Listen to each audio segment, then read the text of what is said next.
to Stuart Lyons, CEO of Mobilicity.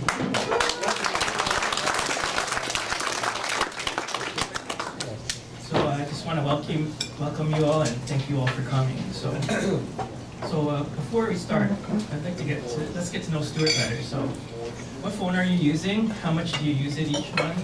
And I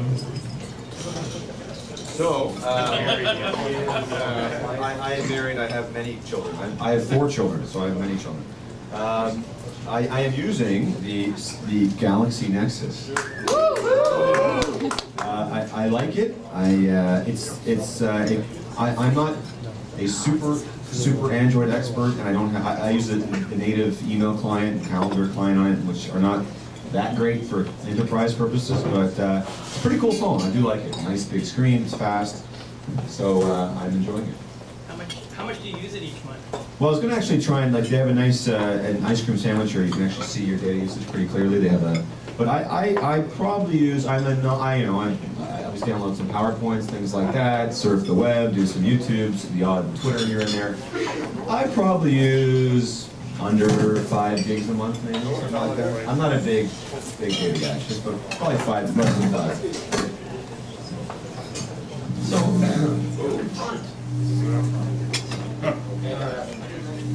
what is your view of the company, and how will you take the market on after the previous CEO?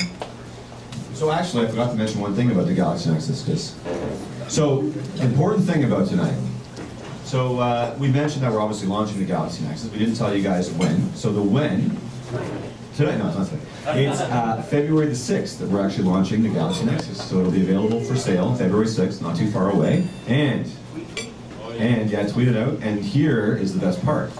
The person who asked the best question tonight, as determined by the Mobilicity staff here, will receive a Galaxy Nexus. Best question, Galaxy Nexus. That's pretty cool. Oh, by the way, I should introduce the other folks here. There's a couple of special guests I'll introduce later on, but we have a few Mobilicity folks here tonight. They're in the back. They're Anthony Booth.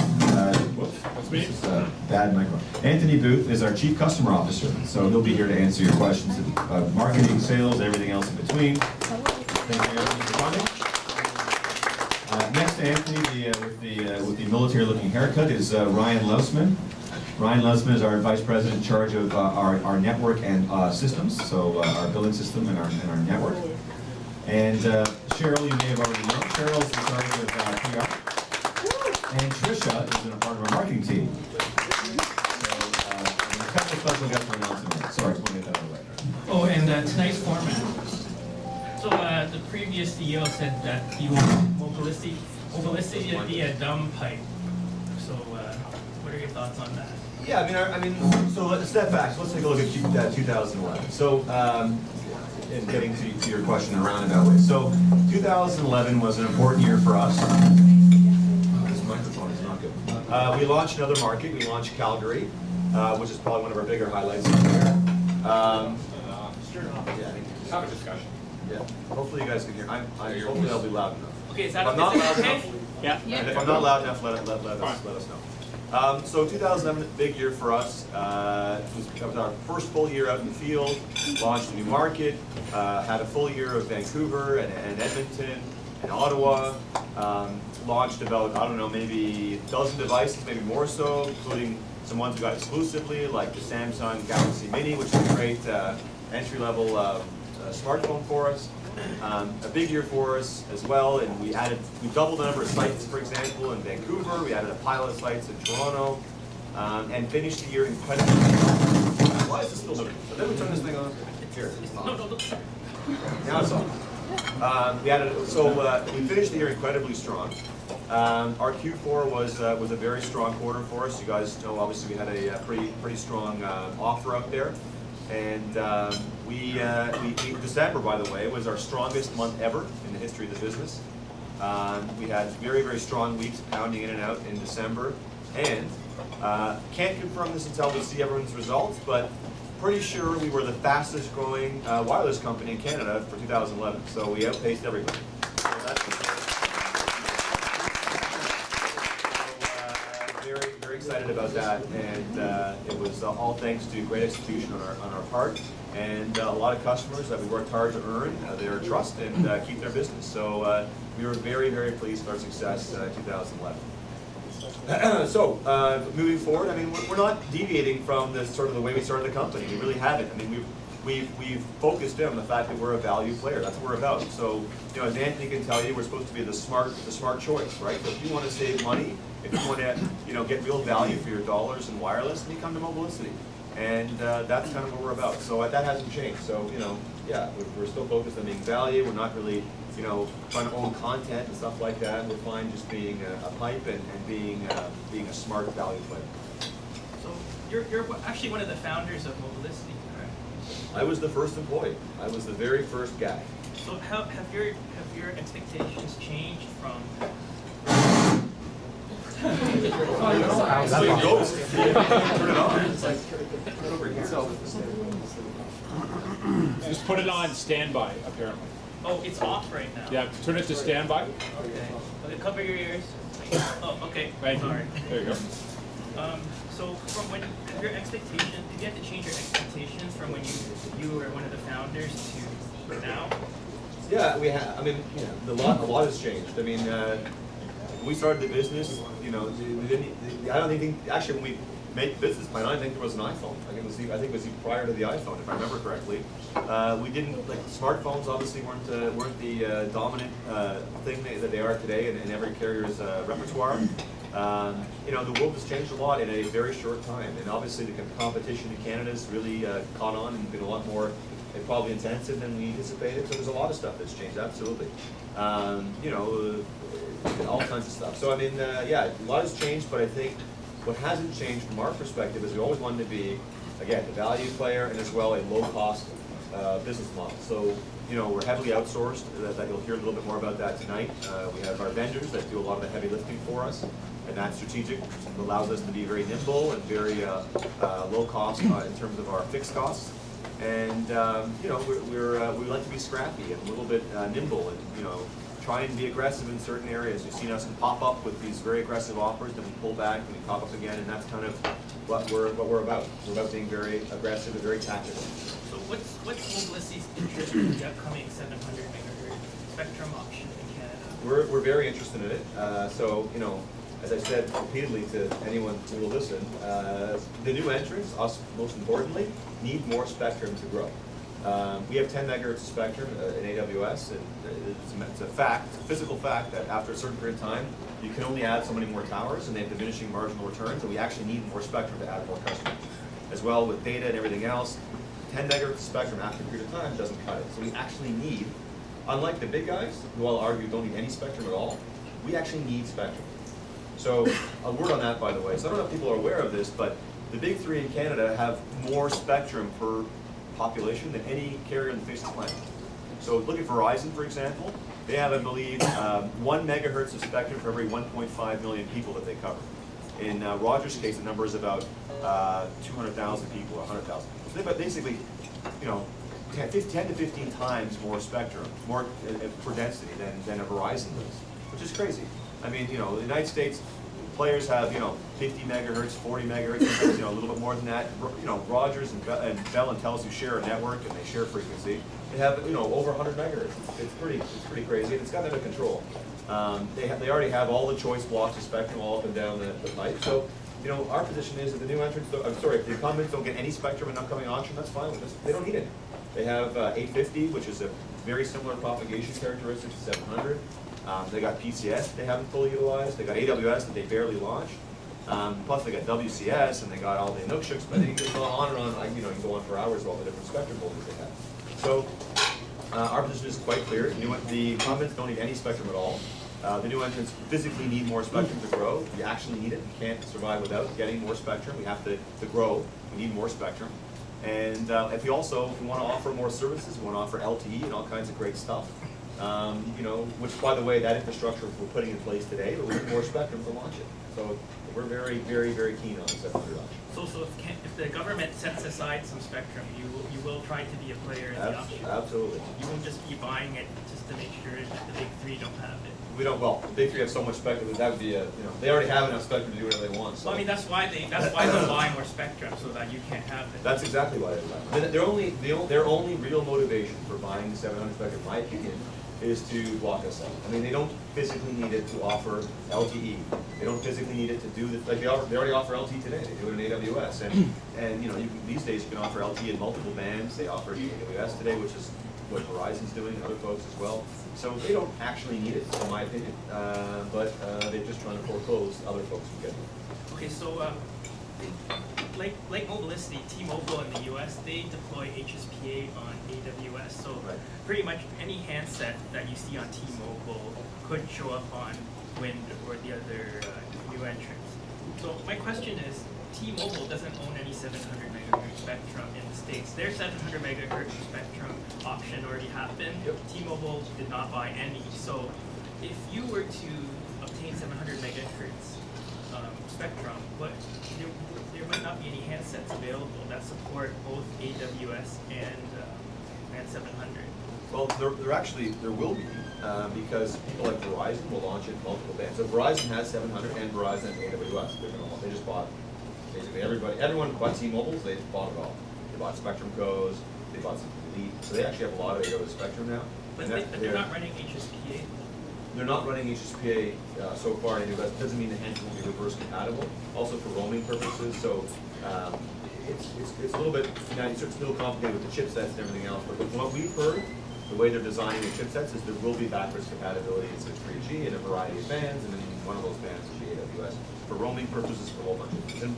And even like devices like this one today, when we started, another thing that's changed, when we started, it was kind of like, well, you have an AWS handset, it'll only work in AWS, and you know, Bell, Telus, and Rogers have PCS and cellular handsets, and they work in notebook.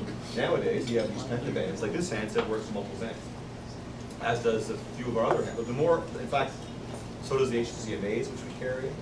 More and more of our new handsets work in multiple bands. So I think the world is going to a multiple band solution as physics improves, as the radios get smaller and more efficient. I think you'll see that happening more and more often. So you'll get multiple bands, multiple technologies on the same handset. So what are your plans if you're not able to obtain any 700 megahertz spectrum? Well, I mean, there's lots of AWS available still. I mean, from various folks. There's AWS spectrum in this city, for example, it's never been deployed. There's out west, Shaw didn't deploy their spectrum. So I mean, there's other spectrum to get, but I think it'll be more costly, quite frankly, than 700 would be in a set-aside scenario. And on top of that, 700 has the propagation characteristics, and of course the deep ecosystem of handsets that we would really need. So would you consider selling Mobilicity? We're not. Well, first of all, I'm not the guy who said I don't own it, so I couldn't sell it. But look, we don't. The folks that started the company did not start a company to sell it. They started to run a profitable business, which is, that's really what we're trying to do right now. That's one of the reasons why we organize ourselves the way we do, and when we do certain things, is we are trying to get to profitability. We're pretty focused on that. We've only been in business for not even 2 years, and we're getting closer and closer to our goal.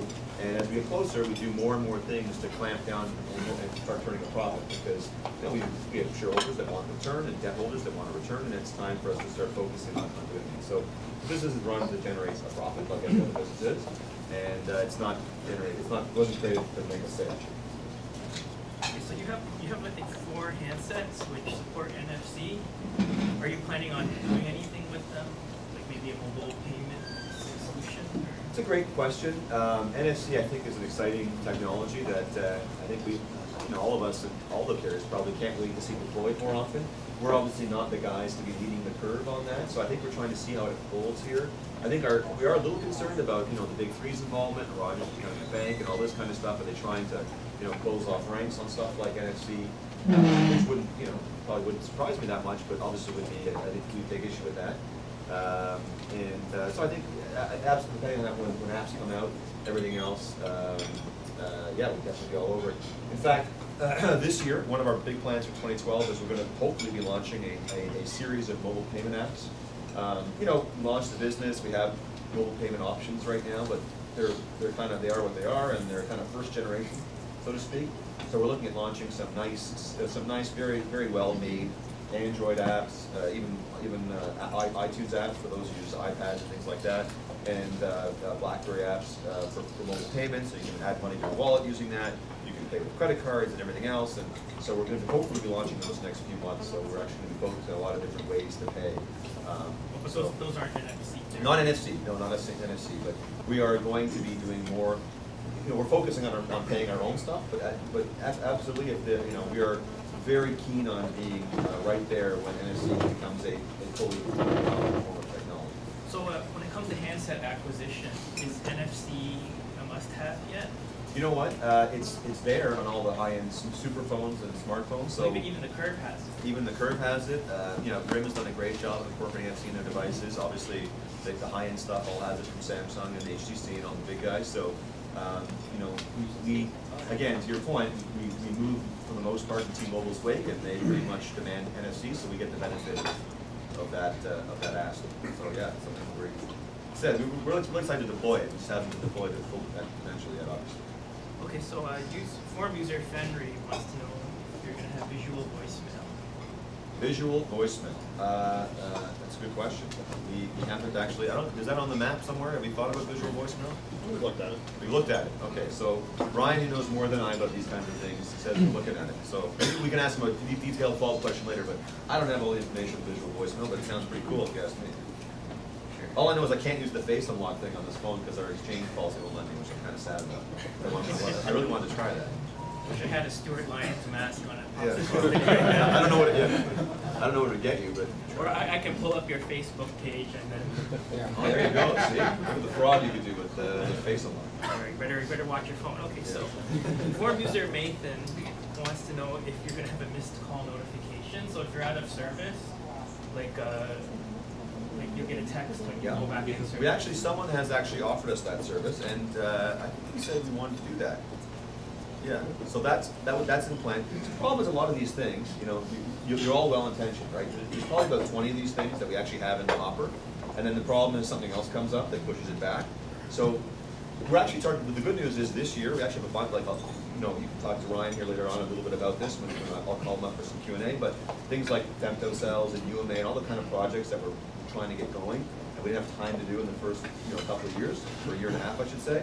Those are starting to get to the top of the pile now, and we're working through. That's another one that actually we've looked at and the company's pitched us on, and actually it's a pretty interesting idea that we'd like to do. There's other cool stuff like, a last call that we're looking at. So, you didn't pay your bill and you're out of money, but you get one last call to say, sorry, I'll call you later. I've got to fix my Mobilicity bill. But there's lots of stuff like that. So is that a pre-recorded message that says, "Hi, you reached Howard. He hasn't paid his bill yet." You get one more call to make when you run out of money and you're over when your month is passed. It's just stuff we're looking at. Okay, so what are forum user Erica Wise Gooey and Lego My Egos wants to know. Lego My Egos. What are your thoughts on a tower sharing agreement with Wynn? Love it. Where do I sign? I'll do a tower sharing agreement. It's funny because. Call Tony right now. Call me. I told him that myself. So no, we're all in for sharing towers with anyone, and it's funny because the government's asked a lot about the tower sharing policy because they really want to see it successful. And one of their things is when we go to the incumbents, they say, we offered Mobilicity and Wynn and all you guys tower sharing, and you guys refused. And I'm like shaking my head. Why would we ever refuse? Do you know how complicated it is to build a tower and city approvals, and why we would never say no. Like it's a nonsensical argument. So if anyone wanted to share a tower and provided we could use the tower and it was a good location for a site, we would say yes. So in fact, we have not shared a lot of towers to date. I think we have like I think we're probably less than 10 towers shared to date across the country because we build predominantly rooftops. But absolutely, if a tower came up, because towers usually at a great height and usually they're good locations, we'd probably say yes in the site. Okay, sure.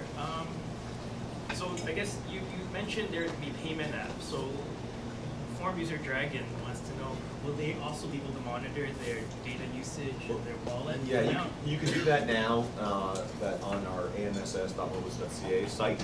But I don't know. Well, I think we haven't fully developed the app yet. It's about 2 months away from launching. But I think I can't remember the specs on the app. See what we can do. And someone contact he organized a bunch of questions. We don't have time to go through all of them, but are you going to have short codes for PayPal and Google? Well, that was one of our objectives for 2011, was to start the short codes, and we did.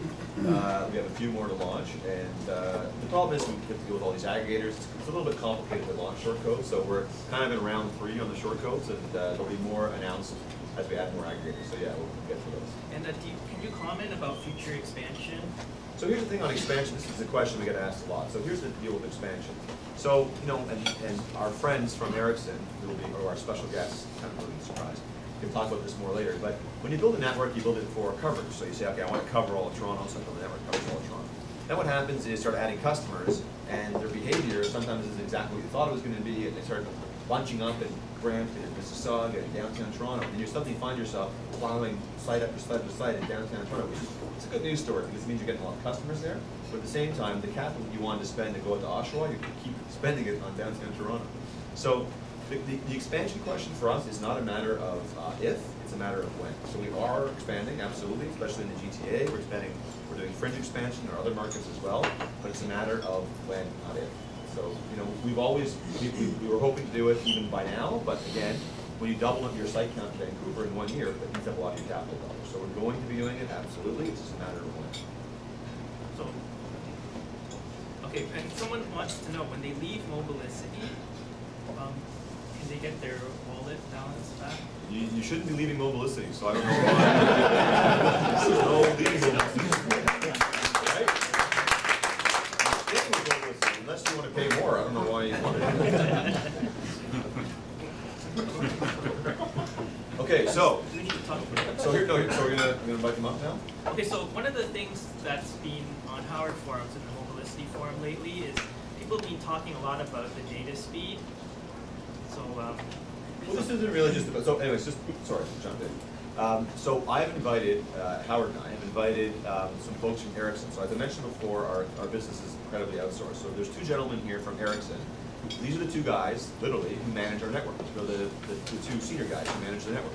So they're responsible for basically everything. They do our full engineering, they do all our RF design, optimization, microwave, the works, you name it. They run the network. So they're here to tell you a little bit about what they've done in the past. In fact, these gentlemen have managed networks all over the world, in Egypt, in Asia, and all over the place. So this is not their first stop. And for those who don't know a little bit about Ericsson, but Ericsson is the world's largest telecommunications company, basically. Something like 40% of the world's telephony occurs on an Ericsson network. So Ericsson is the world leader in telecommunications, and you know, we were fortunate enough to, to have them as our vendor, and they have really unparalleled expertise in running networks. They also, by the way, they run the Rogers. They don't run it, but they built the Rogers network. That's all Ericsson equipment. Well, no, I think Rogers is a great network. Actually, I'll be the first to say, I think it's a good network. I was a former Rogers customer. I thought it was pretty good. he's a former Rogers customer. All right, there you go. I'm not going to argue with you. Hey, if you want to say that, I'm not going to argue. So, in any event, they manage the Sprint network in the United States. They manage the entire network, which is one of their biggest operations. They provide equipment to T-Mobile, to folks all over the world. So they have unparalleled expertise in doing this. So there's nothing these guys haven't seen. So I thought it'd be helpful for you guys, since you guys like the technology aspects of the business, to ask them questions to learn a little bit about how a network actually operates. My friend Alan over there has had exchanges with me, for example, on cell shrinkage and what that means. And he's coming to me with, well, how do you stop that? They're going to explain to you why it can't be stopped. It's a fact of physics. So, anyways, they'll explain to you all the ups and downs of how a network works and all the challenges and all that kind of stuff. So, without further ado, Christian Lundgren and Nevin Emmanuel are 2 gentlemen from Ericsson.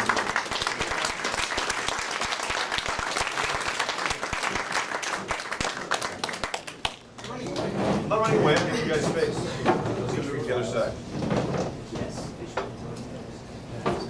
A lot of people have been complaining on Howard Forums about the data speeds that they're getting.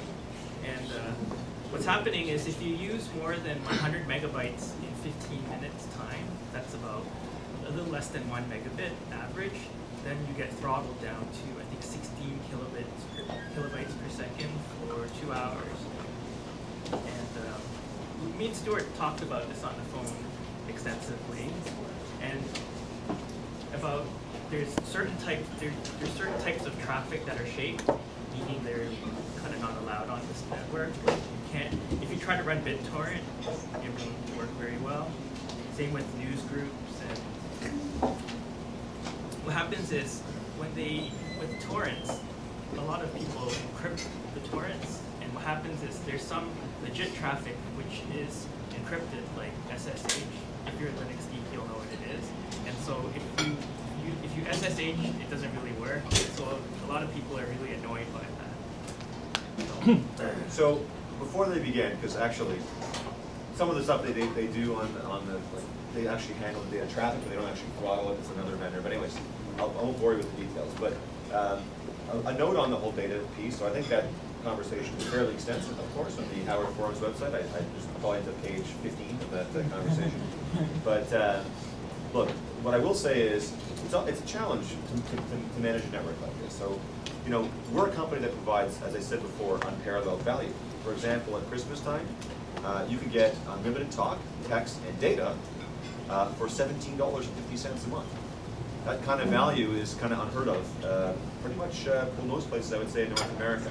So, you know, we're trying to provide an experience that's A, commensurate with the value, and B, that's equal among all folks. And things like peer-to-peer file sharing, like BitTorrent, all that kind of stuff, would be impossible to offer if you did, you know, in conjunction with a $5 data add-on, things like that. So you couldn't, for us, it's impossible to do both things. That's number one. Point number two is, unlike, you know, the Bell, Telus, and Rogers, who are also landline providers who have an installed, you know, landline base and have backhaul landline, all that kind of stuff, we're entirely a wireless company. So as you know, the wireless gear to add data capacity is 10 times the cost would be in a landline system. Because we've got to deal with the outdoors, we've got to deal with sites, and it's just a very, very expensive. We could never offer the kind of stuff that Rogers could offer landline wise. So you know, people have to look at it for what it is. It's still unlimited. I mean, we have people that do, you know, I look at reports all the time. People do 2-3 gigs a night. So there's lots of people that do, you know, 60, 70, 80 gigs a month. You know, but it's just, you know, another analogy we were talking about the other day was it's like a salad bar. So you go to a salad, you know, or an all-you-can-eat buffet. If you go to an all-you-can-eat buffet and take 7 plates at once, they probably won't like you very much. You know, you take 1 plate at a time, right? So that's kind of the way we are with our data. You know, take 1 plate at a time, you know, everyone's happy, and there's more food for everybody. But if you show up with 7 plates at a time, it's kind of a problem. You know, not everyone can eat. So Stuart used to manage a buffet. I do. Yes. So anyways, that's my analogy. Hope it makes sense. Anyways, without further ado, I'll turn it over to Nevin and.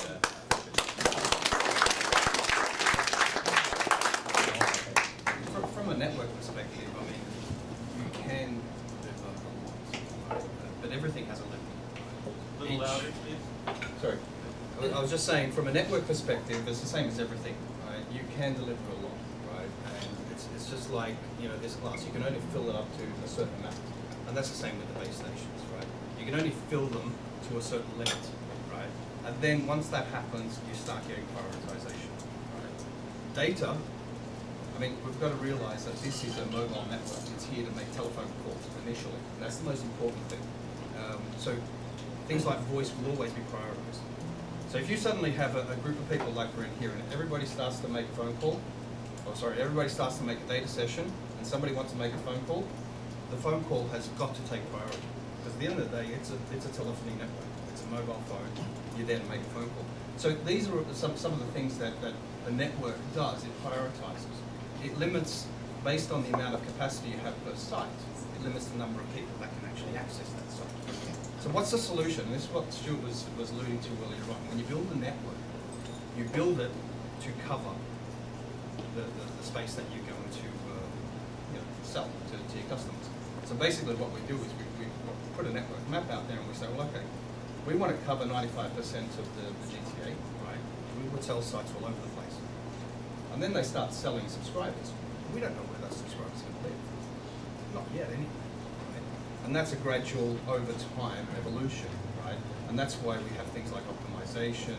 We have, you know, Stuart was alluding to why haven't we gone out to Washington and stuff like that? Because suddenly we found out that we've scored 150 subscribers in one particular area. Mississauga, for example. Suddenly you've got 2 or 3 cell sites over there, and they're sucking up all the traffic. Right? So then that's where you've got to start deploying new sites, come up with new ideas. And data is the same, right? I mean, it's going to come to a limit where, you know, even if we, you know, throttling or whatever you want to call it, the base station will have a limit, right? And that's going to develop and improve over time.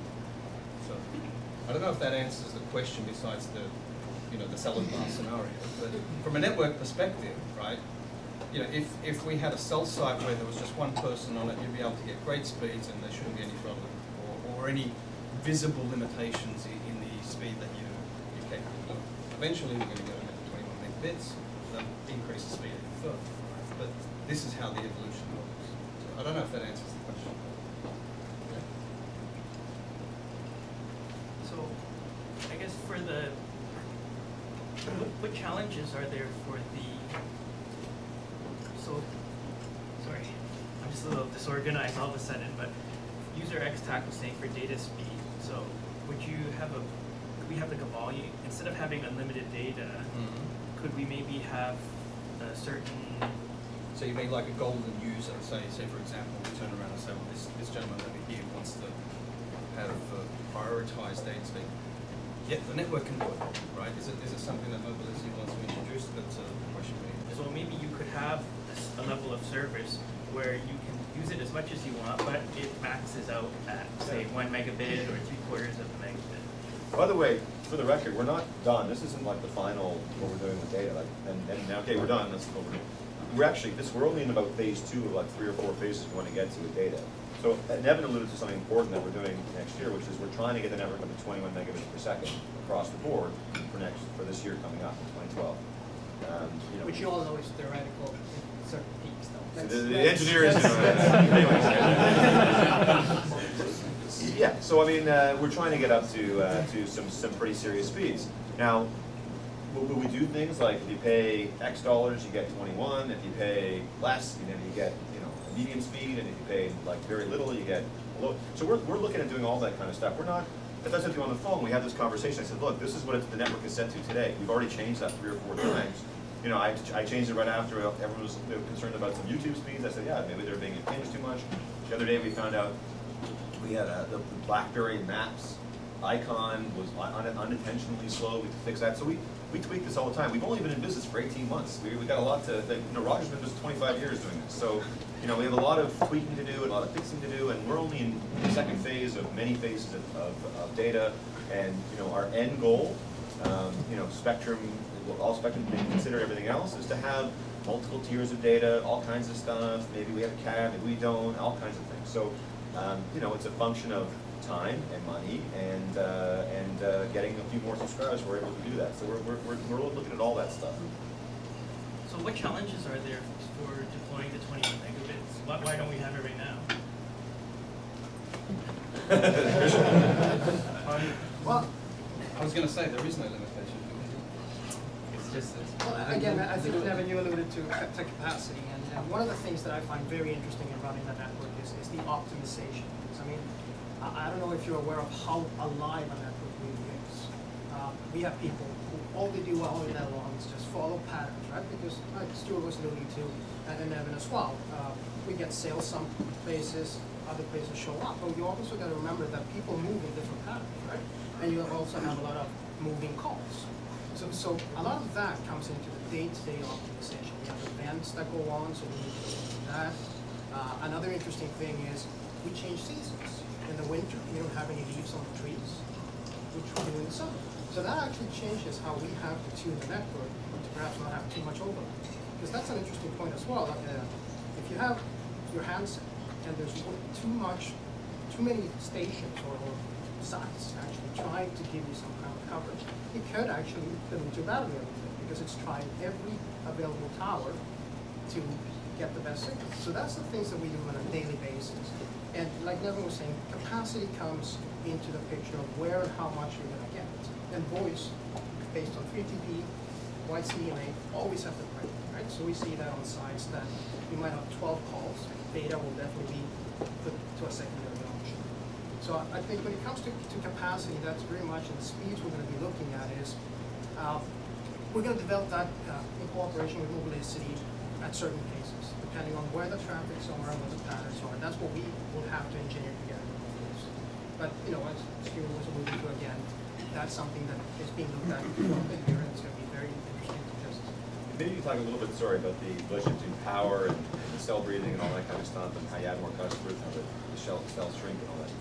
So, I mean, a base station has a certain amount of power that it can disperse, and you can use that power for various different things. One of them is obviously how big the footprint is of a particular tower, right? So if you crank up the wattage, you get a bigger footprint, right?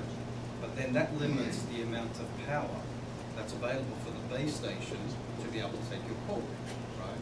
So essentially what ends up happening is the more users that come into this little sphere of where the base station is propagating, the more people try and use it, the more power is taken to the base station, which then eventually means that the amount of power that's available to propagate out that far, right, becomes less. And that's where you get things like cell shrinkage or breathing, whatever you want to call it, right? So it's, like Christian was saying, it's a living, breathing thing. It expands and contracts, right? Depending on how many people want to use it, right? You know, if you filled up a balloon or something, you filled it up with water, it'll expand like this, and you take it out, it shrinks. It's the same as a base station. So, you know, it all comes to do with the amount of power that you've got to radiate out there, and how much distance you want to cover, and then how much people are actually going to use it. And that's where the optimization becomes that daily, hourly function, right? Literally, guys are in there, sitting there, looking at virtually every single base station and understanding what's happening. So that's kind of where cell shrinkage or breathing comes into play. How do you mitigate that? Well, you can put more sites out there to have some overlap, yeah? But then it comes back down to the things that Stuart was talking about, the spectrum technology. So it becomes a very convoluted thing. Right? That it's not just a matter of switching on the switch and saying, okay, we're going to put a base station up there. I mean, it's a good 12-month process, you know, with all the landlord lists, the government controls, all that sort of stuff. It takes a good 12 months to actually get a site up there. Sometimes you're lucky, you can get one quicker. Sometimes it takes, I mean, I've heard of stories where it takes us up to 2 years to get a tower put up. Maybe one last thing you mentioned also is talk about the new base stations we're putting in. So we started with a particular type of thing, now we have a newer technology. You're better at that than I am. Sure. So as you were alluding to, we're putting in the latest generation Ericsson radio base stations, which are the 6000 series. Those gives us tremendous flexibility in that they're pre-provisioned with hardware capacity. And basically it's going to be more of a soft switch enabled license capacity addition as we move on. Obviously LTA capable and ready whenever hopefully that will be made available to Mobilicity. Again, I think that the strength we have is obviously there's always, as you know, in technology improvements. We add new types of antennas that gives us 1 or 2 more dBm. That's definitely going to help some penetration and coverage. But it's really the flexibility that's coming here that's going to be able to shift technology, whether it's HSDPA plus or LTE or just the deployment timelines. And it gives us, like he was alluding to, it gives us the capability of being able to expand the site. I mean, let's look at it practically. When we put a site out there in an area where we don't know how many users are going to be accessing it, you don't fully expand it to its maximum capacity. You put it to what you think you're going to get, right? And over time, as the customers end up going in those areas, you put in more cards and build up more capacity, more equipment, and that sort of stuff. With the 6000 series, we can do that remotely now, right? It's all just soft switch and you can just switch it on. With the older series, we've actually got to slot in new cards, right? So that means deploying a resource out there, going out there in the middle of the night, pulling out the cards, which is the base station obviously, putting in the card and then integrating it into it, right? So it's kind of good for us operationally, but it gives you the platform to be able to move to LTE. I think that's the biggest thing. It's good for Mobilicity because it helps us in a bunch of ways, but also we're using the latest, greatest gear. I mean, same base stations that Rogers uses, exactly the same quality. Yep. So people, wonder about our network quality. It's no different than the big guys, just smaller footprint. Okay, why are there no repeaters in the path or in homes? I can answer that question because it's a very simple answer. So there's a bunch of landlords that own the path, and if I showed you what they wanted in rent to put up sites in the path, you'd understand why we're debating it for so long. It's extremely expensive. It's a multiple 7-figure decision. It's effectively the corridor is in a bunch of large office towers, and the guys who run that say this is the price or you can't come. And we can't hit it from the outside because it's deep underground, and our frequency to get all the way down there is next to impossible. So it's a decision we have to make. Do we want to spend that big dollar amount to hit the pad, or do we want to do everything else we do? Buy more handsets, put up sites elsewhere, do more marketing. It's a decision. So, again, I put that in the same category as not if, but when. And this is one we've held off on. We've looked at it 2 or 3 times. We actually were debating, there might be an easier way of doing it that we're looking at that we're hopefully going to do maybe this year. But in any event, it's a very expensive proposition. That's what it is. So 2011 was supposed to be your year of densification. Do you have any stats on how many new towers you Well, put up? I'll give you the vagaries. We doubled the number of sites in Vancouver. We probably increased Toronto by 50, 60 sites, easy. We got and then we have some from 2011 that are carrying over to 2012 that we're still building. We got probably 20 or 30 in the hopper that are coming up in the next 60 days. Just waiting to literally turn them on and get going, because we had a bit of a freeze over Christmas time. And we got sites after, we were pounding them out. Literally as fast as these guys can put them in and turn them on, we're pounding them out. Okay, so let's move on to the audience Q&A. Actually, yes, before that, I'm gonna ask a few more guys to join. So Ryan, why don't you come up, and Anthony?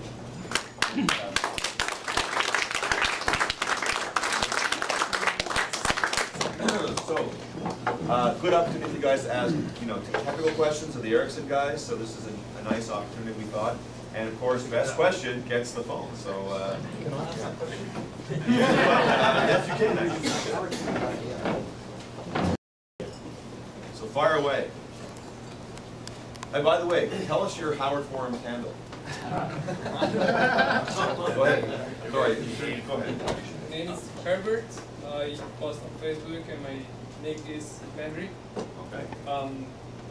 Thank you for pointing out the visual voicemail. Actually, it came out with after reading that I think Telus and other companies are actually coming with visual voicemail from Android and so on, and also for the missed call SMS.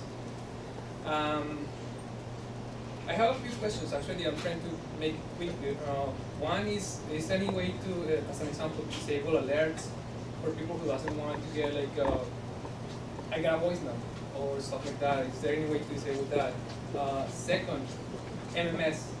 Some telephones cannot get MMS. Like if I send an MMS from my phone to a friend's phone and he is using a Samsung phone, he's gonna get a horrible blurry picture. My phone it will work. I can get MMS anytime from any phone, and his Samsung he cannot get MMS at all. Another thing is some phones, Samsung in particular, you turn them off and you turn them on, and it takes like 10 minutes to get signal for some reason. HTC Panache, if I'm correct, is one of those. Another very important issue.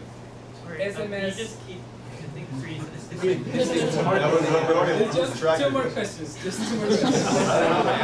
SMS when you're roaming. SMS when you're roaming, because at least the incoming, because like if somebody is using Mobilicity and he's in Niagara Falls, he doesn't have my wallet, and you need to tell him like go and meet your father or your mom because she's waiting for you at the casino, and like you cannot make a call because you don't have my wallet, but like she's there. So is there any way to get that working in some way? And the final two question is in regarding to new handsets, and obviously because the issue is sometimes they don't work as the Samsung case or the Panache case.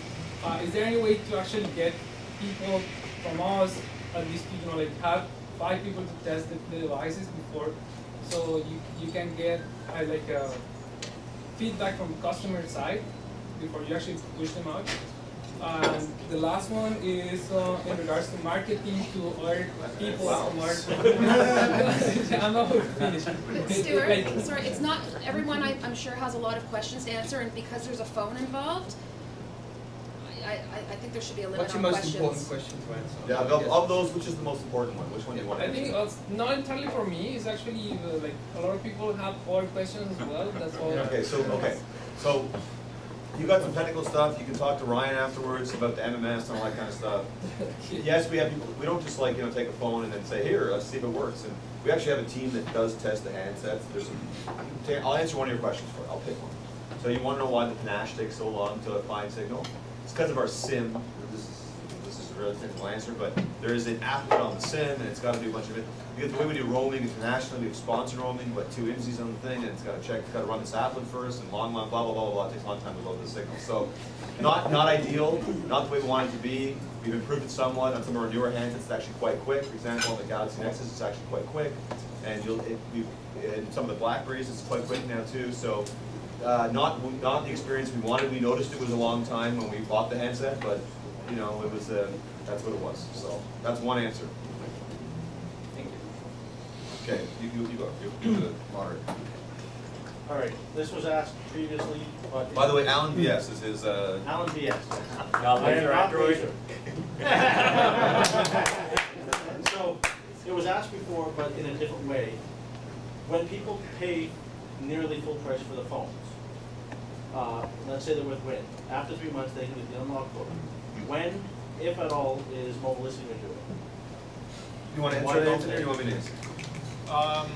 Yeah, I would say not in the near distant future, and there's really no business case for it, right? At the end of the day, we invest a lot of money in the phone. We subsidize it quite heavily to give people access to it.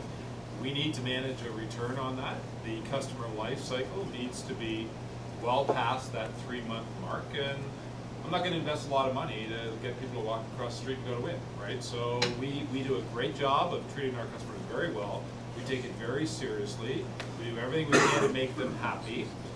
But you got to be a customer more than 3 months before we're going to make any return on you. So why would we, make it easy for you to walk across the street? We won't. No, I agree, but if, let's say after 10 months, they call up and say, can I have an unlocked load because I'm going to Singapore for a month or 2. We handle issues like that through customer service, one-on-one, but we're not going to do anything on that. So if a customer has a legitimate need, we have several examples where we meet that and we work directly with a customer to make their request easy. But we're not going to change anything on that for the entire user base. Hi, Stu. I'm Howard, not Howard. But I just wonder, why would Mobilicity still consider everything unlimited at this point? Well, I'll refer that one to Anthony, but I can answer too, but Anthony hasn't had a chance to speak yet, so let's, I'm thirsty. We're, that's part of the consumer promise and what we stand for. We stand for unlimited. We might over time, put some parameters around how you use the service, maybe in a limited fashion. Like we talked about data before, and data speeds and everything else, and how we use that. But we believe long term, we've set up the business such that we can actually be the only true, real, unlimited player in the marketplace, right? It is a big equity driver for us. Consumers really value it. We're not promising that we can keep the prices we have forever on every service that we offer, but we really do believe that unlimited, we can hang our hat on. We know how to probably do it better and cheaper than anyone else is. So right now, there's a strong case to say, carve out that position in the marketplace where you can be unlimited and stay unlimited. Other people may retreat from it over time, and I think we figured out how we're going to do it. So there are no plans at all to actually move away from unlimited. But it is more like a unlimited with an asterisk. We don't have any asterisk anywhere in our business model. It's still unlimited. I mean, just because you get slowed down for a couple hours if you use too much for a period of time. I just told you, when people use 60 yeah. gigs a month, 70 gigs, it's still, there's no limit. You can go as much as you want.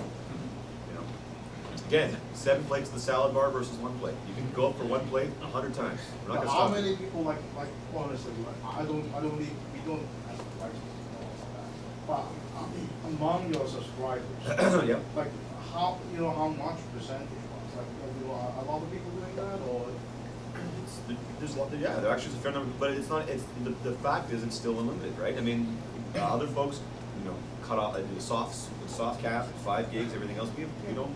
You keep going. Just because we try and make it sort of level and even doesn't mean it's not unlimited.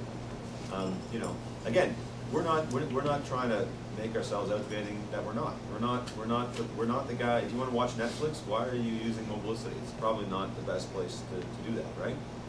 we're trying to be who we are, and we're not. We don't. By the way, we don't advertise ourselves something that we're not. We don't tell people it's unlimited and go crazy and go BitTorrent and go World of Warcraft and blah blah blah. We're not those guys. We're very clear about it. We're like, you know, if you're using BitTorrent, you will not like the experience. Yeah, if but you want to use Netflix, why blocking certain apps, like, for example, just like STV, Right. just do some example Yeah. of Daily Motion, they're legitimate, and they are just wanting short. well, you know what? Some of that stuff is by accident. Some of that stuff is because of the reasons Howard said. You know, we have a third party that tries to manage that kind of stuff, and you can encrypt BitTorrent. You know, blame all the folks that encrypt BitTorrent all over the place and try and steal movies. I don't know. But I mean, the bottom line for us is we're really serious about the fact that we are who we are. We don't try and over-advertise. We don't try and under-advertise. Look, we're here tonight. I posted all our stuff on HowardForums. I couldn't be more open than that. You think Nadir Mohammed would get up here and tell you all his policies? You know, we can't be more honest with people. There's no other wireless carrier in Canada that's dishonest with people who are our customers, and a lot of people may not even be our customers. We're very honest and open. We tell people exactly what to expect. There's no secrets, no surprises, and we don't charge a lot for it. So I think we're trying to be honest with people. That's, you know, that's the one thing we're trying to be. At the back. Yes. Oh, yeah. I was just wondering.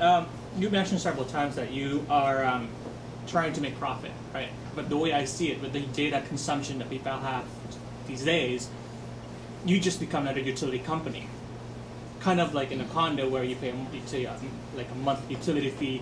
You kind of use the water all you want.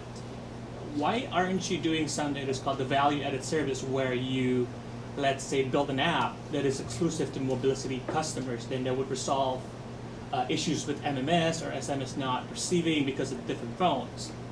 I mean, it's happening in countries in Southeast Asia, in Singapore, in India, in Indonesia, in some cases in New Zealand as well.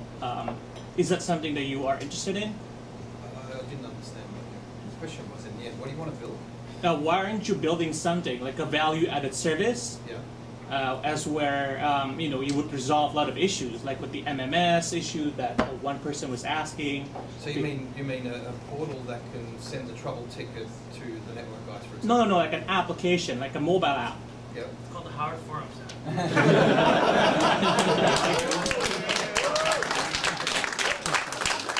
Because it's happening in carriers in Southeast Asia. Is that something that you would be interested in?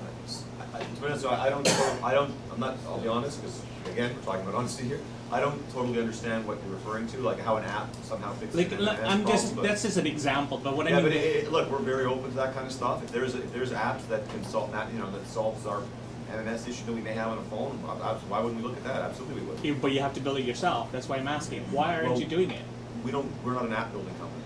There's not a carrier in Canada that builds apps. They contract out to other guys to build apps. So yeah, if there's an app developer that wants to develop an app for us that will solve issues, we'd absolutely look at it. But we're not an app developing company. Okay. Nice to meet you all.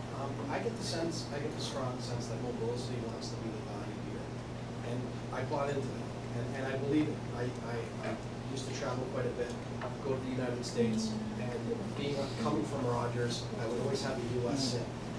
And I'm wondering if you're feeling that you may have missed something because there's a new player on the Canadian field who sells packages to travelers who are in the United States. And one of the things that attracted me to Mobilicity was the roaming is phenomenal. I mean, 20 cents whether I'm in Vegas or Regina, it doesn't matter. But this new player, I think they're called Roam or something, they're offering packages that are potentially making, I guess, people like me think that there might be even more value in getting one of their SIMs when I travel. Do you feel you may have missed out on that opportunity? Or is that something in the works that you think you might be able to cater for the value-sensitive people? For those who want to travel, they might be able to get a package that might compete with this new player. So that's a great question. I'll talk and maybe Anthony can jump in, but I don't know. I mean, those guys are offering like $15 for a day, which is way more than we charge. So I don't understand. I don't know. I mean, it doesn't seem like it was such great value to me. It's a second SIM and everything else, and we just tried. The bottom line is, as an individual company going with one-way traffic to a roaming partner like a T-Mobile, they're not going to get the same kind of deals that we could ever get because we actually can offer both ways. And roaming deals generally over time are going down, not up. You know, the incumbents have done, unfortunately, a pretty good job of doing it going the other way, but that's by the way, that's their bottom line. That's not because the roaming deals are getting more expensive, it's just charging more for it. They're just making a big gap between what they're paying and what they're charging you guys. Look, you know, if roaming deals keep going down over time, we make a much smaller margin obviously off roaming than the big guys do. That's why we charge less. And yeah, our prices will continue to go down. And I think roaming's a great deal, as you said. And I think we're a better deal than those other guys because I saw their offer and it didn't look like that was that great a deal. I don't know, Anthony, if you want to. Yeah, and you know, roaming's a topic of interest to the majority of our consumers, but it's not like in the top 5 things that they tell us they want to work on because they're very satisfied, like I said, with the value of roaming, right? So we're looking at a few things right now that will make it easier for customers to take advantage of some of the roaming rates we offer, take a little mystery out of roaming for the masses that we deal with. But we're always looking at opportunities like that. I'm well aware of the company you're talking about, their business model, et cetera, et cetera. It's of interest. It's down the list of things that we're going to focus our time on. I think part of, sorry, just to follow up on that, I think part of the reason why I asked that question was, I know that there had been an issue, I think, when you were to buy a $5 or $10 roaming package, that the time frame was very specific, that the minutes, even though are said to be for, let's say, 30 days, that it actually would expire on your billing date. So you wouldn't actually get 30 days. Has that been corrected? Or? Yeah, well, we don't roll them over, right? So if you were to actually buy them mid-month, right, and your billing date, if you buy them on the 15th and your billing date's on the 30th, it would expire. Right. Most people, would actually buy it on their anniversary date, right, and then it would last for the rest of the month. We're actually looking right now at a couple of rollover options because we know that's something that consumers would value. I'm not saying we're going to launch it, but it is something that we're looking at. Is how do you make some extra value in there if you don't use them all in a month. Thank you. I got a question about customers. I'm not sure what degree you analyze your customers, but based on performance metrics, how would you define who your best customers are, who your typical customers are, and who your ideal customers would be, and what are you doing to get them towards being that ideal customer? Yeah, I think the average customer, or if I was to prototype a customer, I think Stuart said it earlier, which is we actually cater to smart people who want to save money, right? We have a lot of our average user is a heavy user. So the good thing is that when people figure out the unlimited service, they put a lot of value in it. They use a lot of talk minutes, they send a lot of text messages, they use a lot of data. It's actually very good news for us, right? Because once you experience the model and you figure out you're getting tremendous value, if you were to go somewhere else and then pay full price for it, you're going to pay a lot of money, right? That's great. So, one of the things, I think from the most valuable standpoint, it really is continuity of the customer over time with the service, right? So, you do invest in this business a lot of money to get the customers. You want to keep them happy over time, right? So we have a lot of customers, and some who are probably in this room that have been with us for 18 months now in Toronto, over a year in Vancouver. We celebrate a lot of those anniversaries. We called up a lot of customers on the anniversary date for a year and thanked them for being with us for a year or so. But oh, you did? Oh, okay. So I'll call you tomorrow. Give me your card.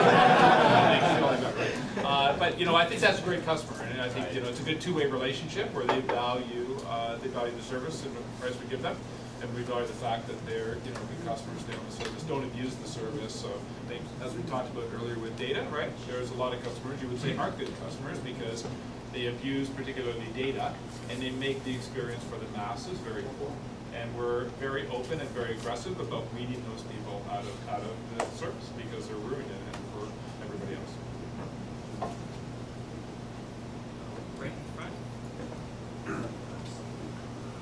I'm using a telecom zombie. I'd like to thank Mobilicity for sponsoring this. I guess a couple of things. I know there's a customer before since 2010. It's a strange coincidence that say you past months in December, that was when I started to find I was having a lot of issues. I don't consider myself a data user. I have my little use data, use my unlimited vital plans. I found it took 3 days to download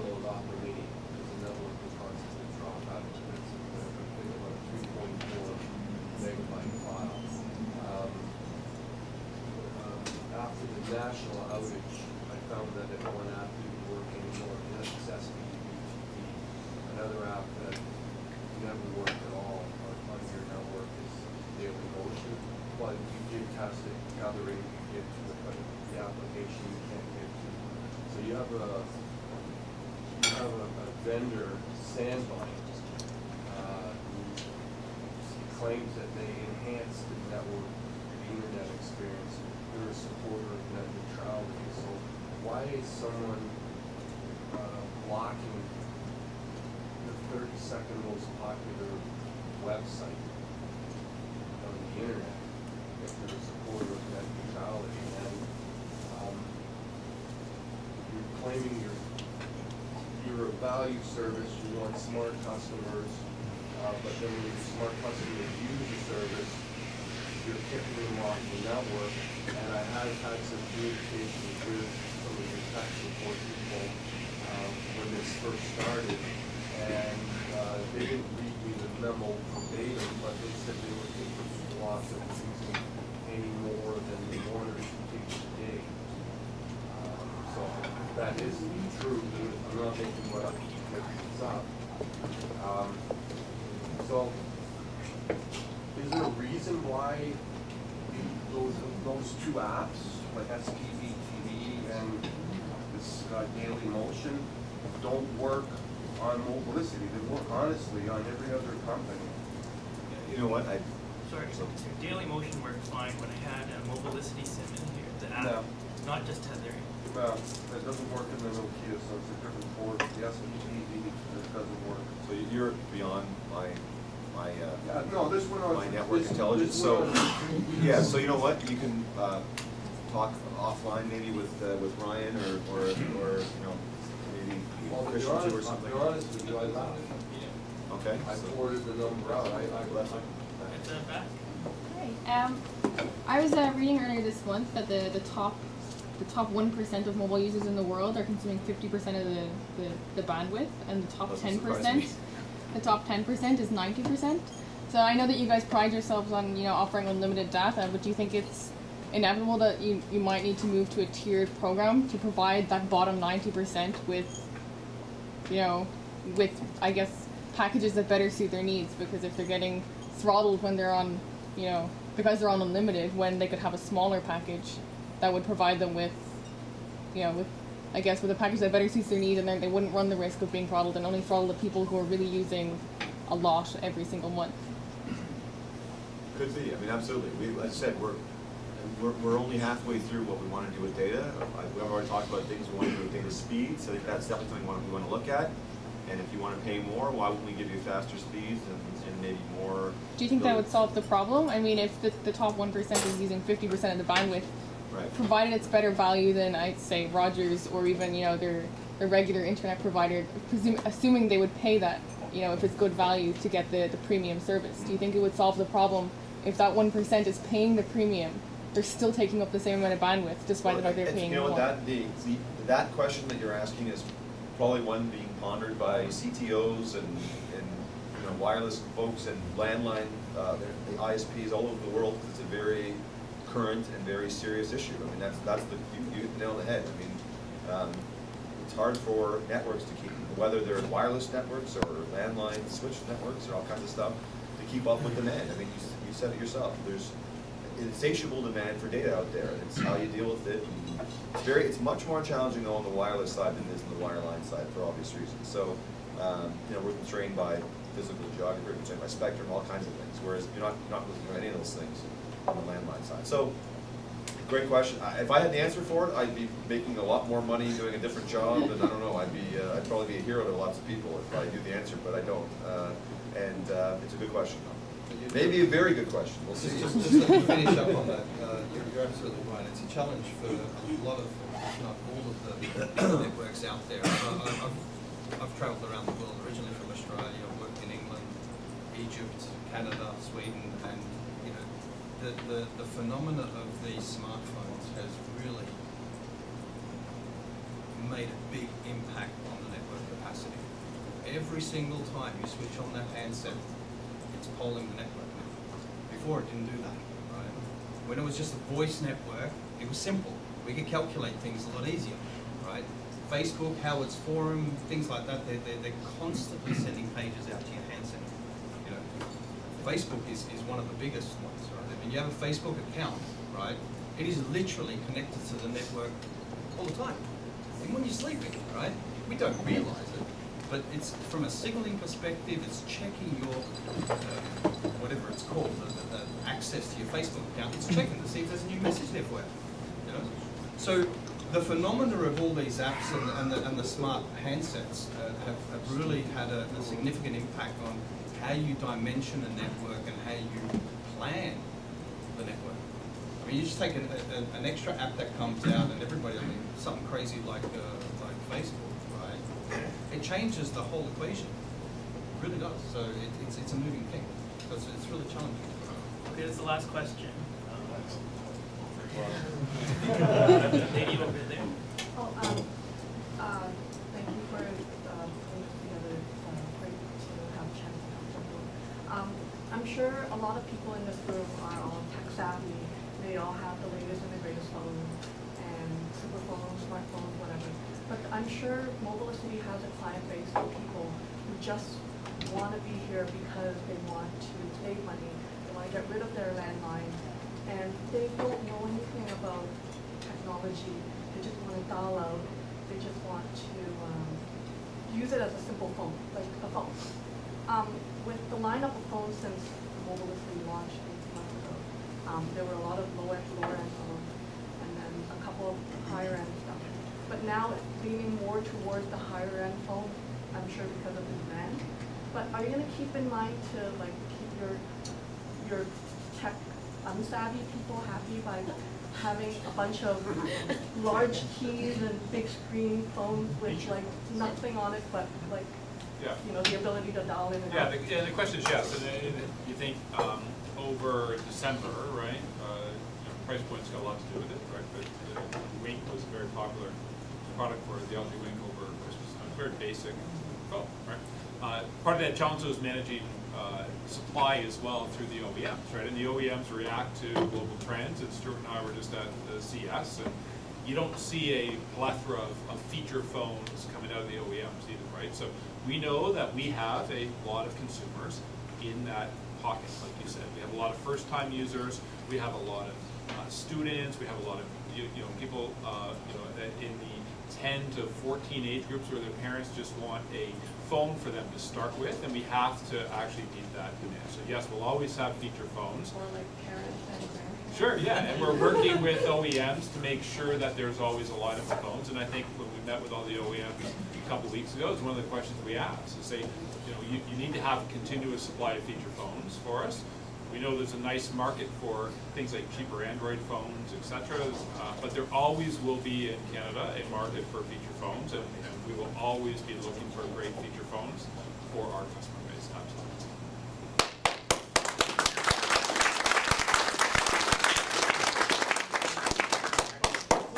Before we pick the winner, I just want you guys remember the contest we had last year for the $50 wallet credit?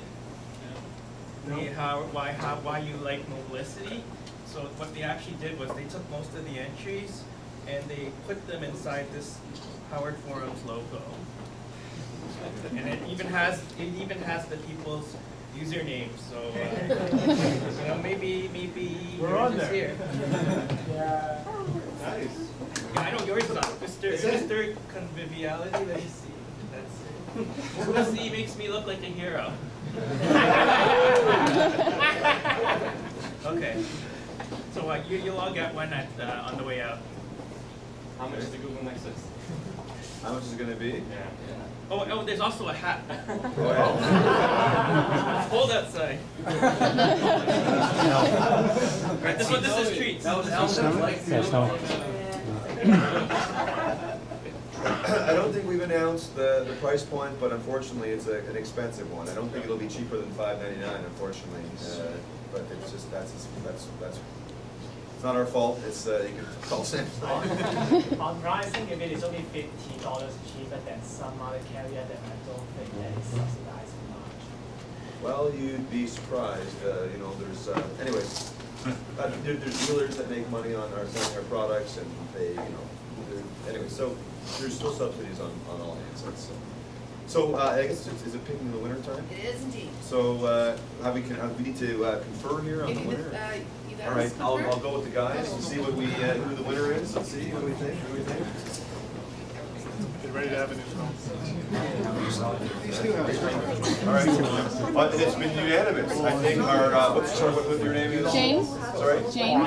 Jane? Yeah. What's your HowardForums handle? I'm actually a lurker. Let's find out right now. Are you a Mobilicity customer? No.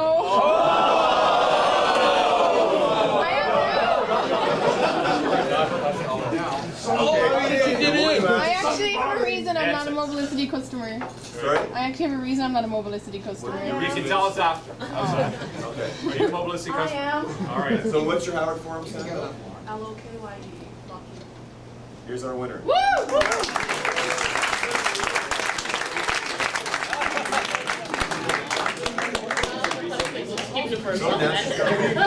The only caveat is literally the shipments are coming in, and we'll get what's the Cheryl gets into wrap. It'll be the week of the 13th because I get my supply for marketing after the month. Baby comes before that.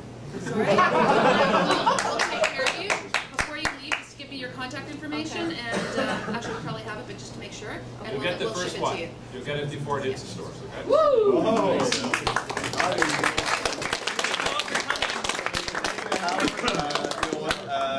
Howard runs a great site. It's a great opportunity for all you guys to get more engaged in the wireless industry, and we thought we'd be a little informative tonight, give you a little insight into how wireless really works behind the scenes. So I hope you guys learned something and enjoyed yourselves and learned a little bit more about Mobilicity. So thank you all for coming.